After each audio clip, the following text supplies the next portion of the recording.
अरे भाई, इतनी कड़कती धूप में चलते चलते मैं तो परेशान हो गया हूँ। अरे हाँ भाई, धूप तो बहुत जोर की है और इस रेगिस्तान में तो कहीं पानी भी नहीं है। मुझे तो बहुत जोर की प्यास लगी है। अरे भाई, चलते रहो। हो सकता है हमें कहीं ना कहीं पानी पीने को मिल ही जाए। उन तीनों को चलते चलते शाम हो जाती है।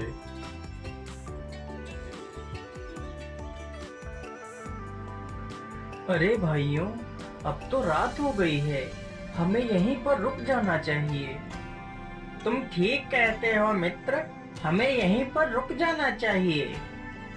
तीनों मित्र वहीं पर रुक जाते हैं। जैसे ही आधी रात गुजरती है,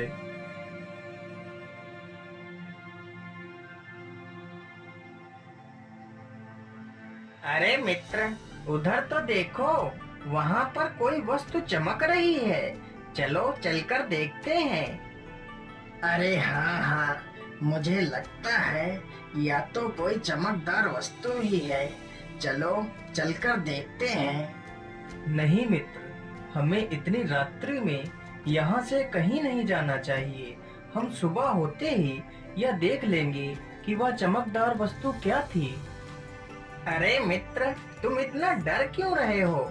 हम तो तीन हैं, तो हमें डरने की आवश्यकता नहीं है। चलो हम लोग चलकर देखते हैं। फिर वह तीनों उस चमकदार वस्तु की तरफ चल देते हैं। अरे मित्र, यह तो कोई चमकदार आईना लग रहा है। अरे ये क्या? ये तो एक सोने का सिक्का है।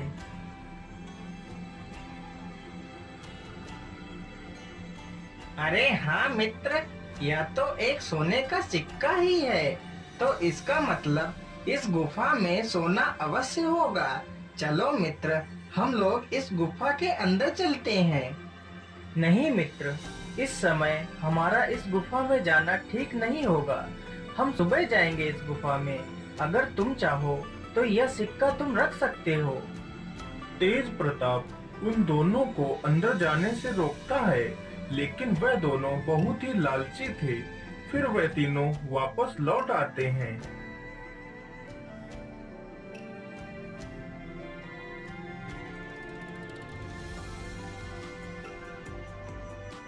अरे मनिक भाई, मुझे लगता है अब तेज प्रताप सो गया है।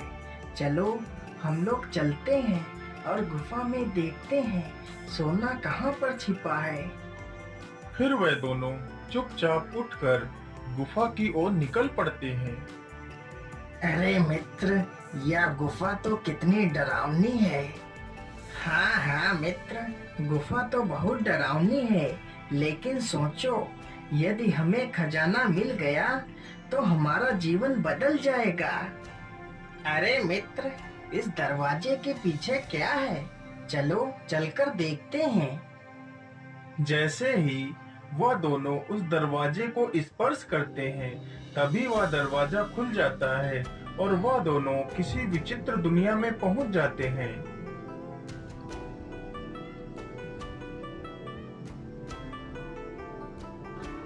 कौन हो तुम दोनों? कहीं तुम दोनों पृथ्वी लोक से तो नहीं आए हो? हाँ हाँ, हम लोग पृथ्वी लोक से ही आए हैं। लेकिन तुम लोग कौन हो और ये कौन सी दुनिया है? हम दोनों इस राज्य के सैनिक हैं। चलो हमारे महाराज के पास चलो। अरे मित्र, हम ये किस मुसीबत में फंस गए हैं? हमने अपने मित्र की बात ना मानकर बहुत बड़ी भूल कर दी है। अब पता नहीं हमारा क्या होगा।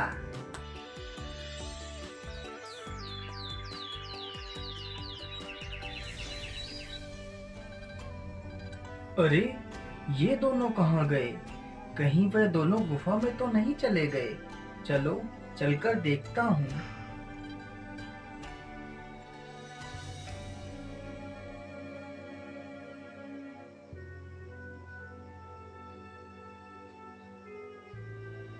अरे ये क्या? ये दरवाजा कैसा?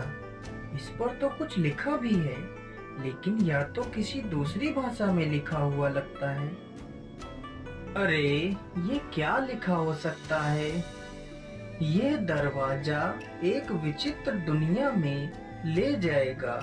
यदि आपने राजा की मांग पूरी की, तो राजा आपको धन धान्य से भर देगा। अरे, आखिर उस राजा की मांग क्या हो सकती है? चलो चलकर देखता हूँ, कहीं मेरे दोनों मित्र उसी राजा के पास तो नहीं फंसे हुए हैं।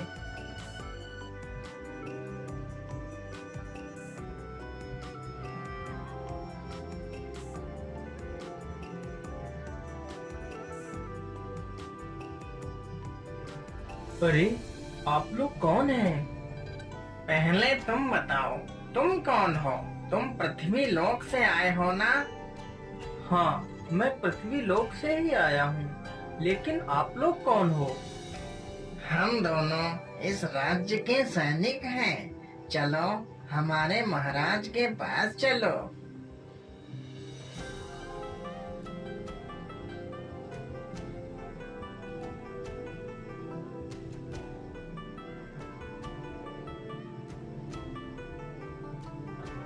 कौन हो तुम और यहाँ क्यों आए हो? महाराज, मैं एक व्यापारी हूँ। मैं अपने दो मित्रों के साथ यहाँ से गुजर रहा था, तभी मेरे दो मित्र आपकी इस विचित्र दुनिया में आ गए हैं। मैं उन्हें ही ढूंढने के लिए आया हूँ महाराज। हाँ हाँ, तुम्हारे दोनों मित्र हमारे पास बंदी हैं, लेकिन वह दोनों दिल के बहुत ही दुष्ट तथा लालची हैं। यहाँ तुम आ तो अपनी मर्जी से सकते हो, लेकिन अपनी मर्जी से जा नहीं सकते। जब तक तुम लोग मुझे इस श्राप से मुक्त नहीं कराओगे, तब तक यहाँ से कोई नहीं जा सकता। लेकिन महाराज, आपको ये श्राप किसने दिया था? ये श्राप मुझे एक ऋषि ने दिया था। यह बात उन दिनों की है जब मैं एक बहुत ही क्रूर तथा घमंडी किस्म का राजा था। लेकिन महाराज, हम कहाँ जाएंगे? इस राज्य को छोड़कर हम कहाँ जा सकते हैं महाराज? दया करो महाराज, इस बार सूखा पड़ने की वजह से कोई भी फसल नहीं हुई है महाराज, तो हम आपको कर कहाँ से दे महाराज? दया करो महाराज। तुम जैसे निकम्मों के लिए हमारे दिल में कोई दया नहीं है। यदि तुम्हें इस राज्य में रहना है तो कर पूरा देना पड़ेगा, चाहे फसल हो या ना हो, मुझे कर चाहिए। एक दिन की बात है, राजा अपने बगीचे में टहल रहा था।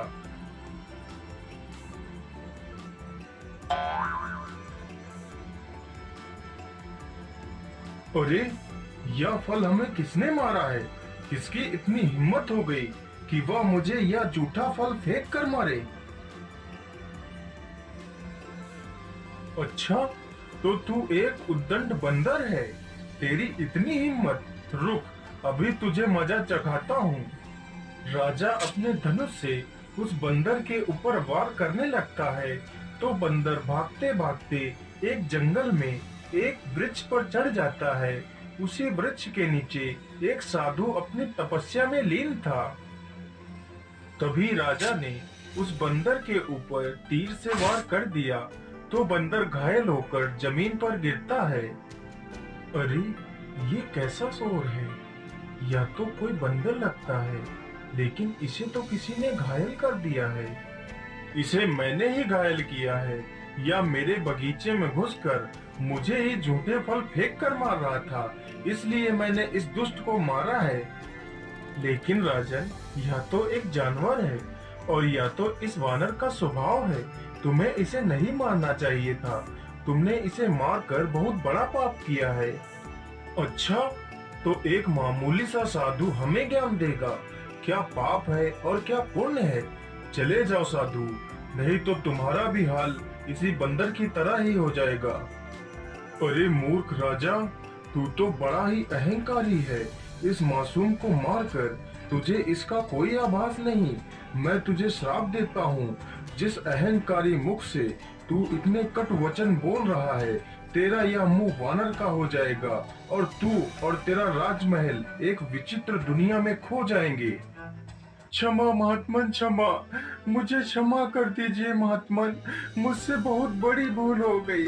मैं कर बहुत अहंकारी और बहुत ही क्रूर हो गया था, परंतु मुझे माफ कर दीजिए। मेरी भूल का आभास हो चुका है। मुझे इस वानर वाले सिर से मुक्त कर दीजिए बाबा। अब मैं जीवन में कोई पाप नहीं करूंगा। हे अभिमानी राजा, मैं अपना श्राप वापस नहीं ले सकता, लेकिन जिस दिन कोई पृथ्वी लोक का नेक दिल इंसान तेरी इस विचित्र दुनिया में आकर तुझे स्पर्श करेगा तो तेरा ये श्राप टूट जाएगा और तू वापस अपने वास्तविक रूप में आ जाएगा। तब से लेकर आज तक हमारा ये राज्य इस गुफा में ही समाया हुआ है, लेकिन यदि तुम एक नेक दिल इंसान हो तो तुम्हारे स्पर्श करने से मैं वापस अपने वास्तविक रूप में आ जाऊंगा और अपने पृथ्वी लोक पर वापस लौट सकूंगा। यदि तुमने मुझे ठीक कर दिया तो मैं तुम्हें इतना धन दूंगा कि तुम्हारी 7 पुश्तें बैठकर खाएंगी। ठीक है महाराज, लेकिन मुझे आपके धन की कोई लालसा नहीं है। यदि मेरे स्पर्श से तुम्हारा भला हो सकता है तो मैं तुम्हें अवश्य इस श्राप से मुक्त करूंगा। फिर वह आदमी जैसे ही राजा को स्पर्श करता है, अरे ये क्या, ये तो चमत्कार ही हो गया। मैं तो अपने वास्तविक रूप में आ गया। हे नेक दिल इंसान, तुम्हारा लाख लाख धन्यवाद। फिर उस राजा का पूरा राजमहल वापस पृथ्वी लोक पर आ जाता है। फिर वह तीनों मित्र बहुत सारा धन लेकर वहां से वापस अपने राज्य की ओर लौट जाते हैं।